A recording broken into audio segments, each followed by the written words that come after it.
Let me paint you a picture.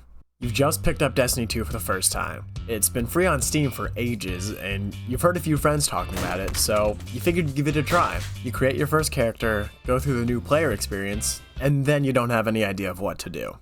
If any of that sounded like you, don't worry, you're not alone. Destiny 2 is a complicated game that leaves its newest players susceptible to information overload. The game doesn't do an amazing job of teaching its players every little detail, which can leave many with unasked questions about how the game functions. I've come to realize this over the past few months as a few of my friends have gotten into the franchise, and in a matter of no time my DMs are flooded with basic questions. In this series, we'll be tackling a plethora of topics in Destiny 2, starting with the basics and working our way up to endgame activities. My name is Dalton, and welcome to the Beginner's Guide to Destiny 2.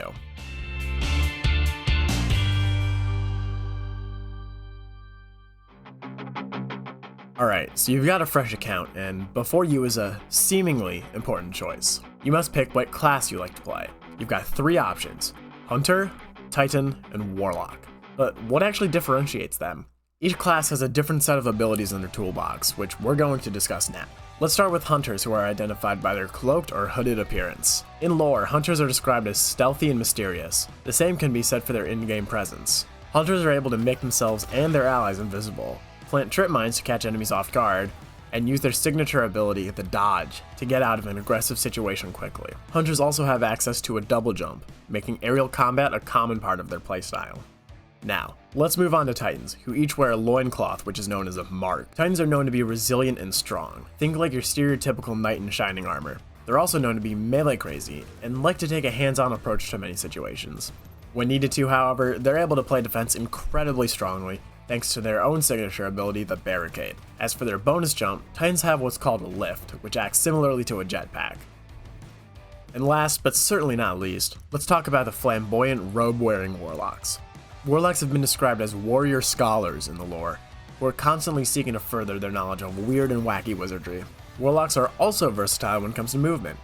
Thanks to their signature ability, the Rift, they can camp ground areas when needed.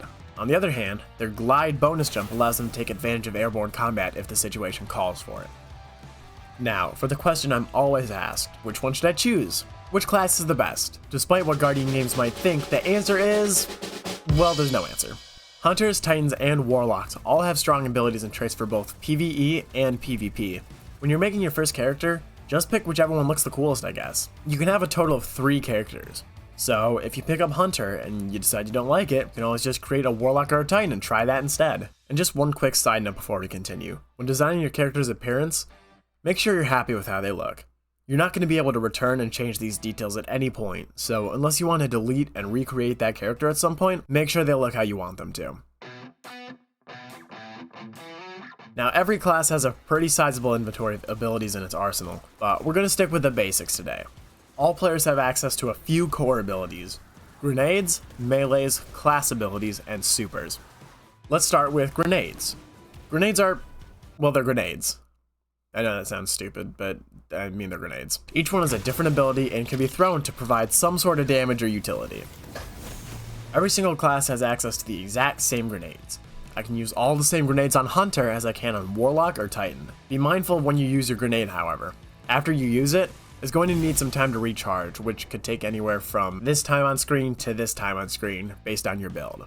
Your melee ability is your ability to punch things, as barbaric as that sounds. This is where things begin to differentiate on a class-wide basis. Melee abilities range from throwing knives and smoke bombs on Hunters, to balls of fire and lightning on Warlocks, and even lunging strike attacks on Titan. Similarly to grenades, your special melee attack needs some time to recharge after using it, but you can still melee with the weaker punch attack even if your melee isn't fully charged. We've already touched on the class abilities a bit, but I'll go more in depth here. Class abilities are the signature abilities that help define each class even further. Dodges for Hunters, Barricades for Titans, and Rifts for Warlocks. However, these each have further ways in which they can be classified. Hunters have 2 dodges: the Gambler's Dodge, which can fully recharge your melee when done correctly, or the Marksman's Dodge, which reloads your equipped weapon. Similarly, Titans have access to 2 different barricades: the Towering Barricade, which covers your entire body, or the Rally Barricade, which is shorter but provides other benefits to the user. And of course, Warlocks have 2 Rift options: the Healing Rift, which heals your own health over time, and the Empowering Rift, which buffs your damage to enemies. Class abilities also have cooldowns, so be careful when you use them. Finally, we've got supers to talk about. Supers take the longest time to charge of any ability, and for good reason. Whether you're trying to further your damage on a boss or turn the tide of a hard PvP match, supers are incredibly powerful when used right. Some supers allow you to roam around with a special powerful weapon, like the Hunter Golden Gun. Double down. Some supers are a high power one and done attack, like the Titan Thunder Crash. And some create a powerful buff that makes you and your allies incredibly hard to kill, like the Warlock Well of Radiance. 3, 2, 1, go. There it is. There it is. Oh my god! Nice. That was so fun. There are a lot more supers than just these three, but we're going to talk about those another time. For now, let's move on. So, you've picked your class, and you've begun your journey. Let's talk about your subclass. Subclasses allow you to further customize your playstyle within your class, whether that's Hunter, Warlock, or Titan. You can create a build that incentivizes healing, or prioritizes hitting huge damage numbers on a boss, but ultimately the choice is up to you. More importantly, however, subclasses are each tied to an in-game element, of which there are currently 5. Each of these elements can either be classified as a light element or a dark element. We'll start with overviewing our light elements, which were first introduced at the beginning of the franchise in Destiny 1. Solar, as the name alludes to, is associated with combustion and heat, but also healing and life.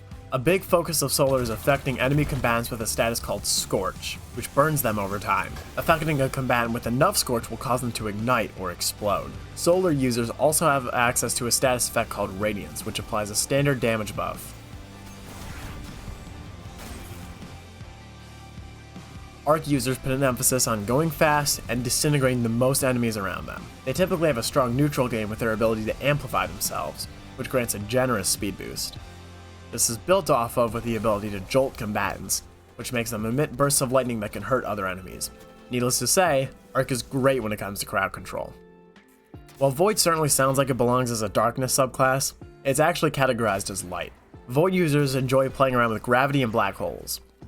At least that's what the lore says. Guardians using Void abilities tend to weaken their enemies, making them more susceptible to damage. On top of that, Void users have access to Suppression, which locks your enemies out of their own abilities.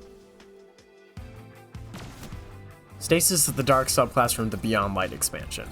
It centers around freezing, slowing, and shattering your enemies with cold precision. While it's fallen out of favor in recent years thanks to nerfs and balance updates, Stasis is still a pretty viable subclass. Strand is the most recent darkness subclass, coming out with the Lightfall expansion. It centers around incapacitating your enemies by suspending them within threads. Similarly to classes, one element isn't superior over all of the others. Every single element in subclass has something unique to offer, and almost all of them can compete when it comes to endgame activities. My suggestion is to mess around with all of them and see which one works the best for you. For me, this was Arc Hunter. I personally love its fast-paced and aggressive playstyle. That being said, you might try it out and completely hate it. That's okay. It's all a game of personal preference and playstyle. So, that's where we're going to cut off for today. New players out there, let me know what topics you find confusing and would like me to cover. I'm currently writing guides for weapons, armor, mods, leveling, and a few other topics, but any suggestions go a long way, especially since it's been a minute since I've been a new player. Thanks for watching, and I'll see you next time.